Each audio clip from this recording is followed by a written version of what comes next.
Hello and welcome to Arsenal Domination, where Arsenal have won their first Champions League game of the 25-26 campaign away in Spain with a 2-0 win against Athletic Club. Um, Interesting team selection for Arsenal. I think no surprises at the back, really, given Saliba is sort of returning from fitness. Mosquera continuing to be excellent, and he was excellent again tonight. Jurrien Timber playing at right back, given Ben White didn't travel.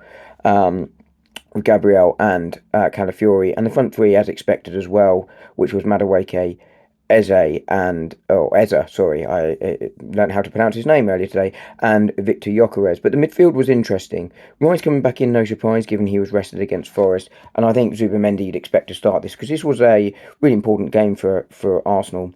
But with no Odegaard in the 10, I thought it was a bit disappointing to see Mikel Moreno play. There's no reflection on Mikel Moreno. He's been in good form lately. Played well at the weekend, but I thought that was the wrong midfield three for this game. I understood it fully against Liverpool.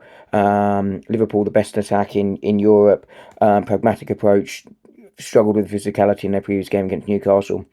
But I didn't think Arsenal needed that today. I thought they needed a little bit of guile, and I thought Ethan Nwaneri was that. I can only think that Ethan Nwaneri, physically, Arteta didn't think he was quite up for the sort of basically 90 minutes in sort of 3 days. I assume that was it. Maybe he just wanted Mikel Moreno in the team. He knows he's a big fan of him and sees him as attacking rather than a defensive player. But whatever the reason, I thought Arsenal struggled in the first half.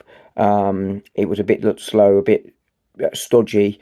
But Arsenal were better after the break. Victor Gyökeres, of course, having a couple of chances. He also had his head bandaged up after a collision with Gabriel in the first half.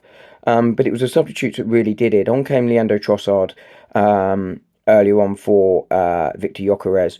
And then it was Martinelli's introduction in the 71st minute. Martinelli had struggled this season. I don't think there's any doubts about that. But he latched immediately onto a free ball from Leandro Trossard, and he made it 1-0, and that would have done him the world of good. I think it'd be premature to say Martinelli is back, but that would have done him the world of good. And Arsenal will need Martinelli to be good this season. He will have a part to play at times this season if Arsenal to be successful. So I think it's a really promising thing for him. I think he'd be on the bench again on Saturday. I'd start Eza again on that left side. But tonight that would have done him the world of good. Arsenal made it 2-0 with those two combining again. This time Martinelli setting up Trossard, and Arsenal get a really good win away. Really important one because they'll be looking for those top eight to stay for the two games. Arteta will be delighted with the substitutions and the 3 points. Not the perfect performance, but the points is all that matters. And Arsenal get an away win in the Champions League. Let me know your thoughts.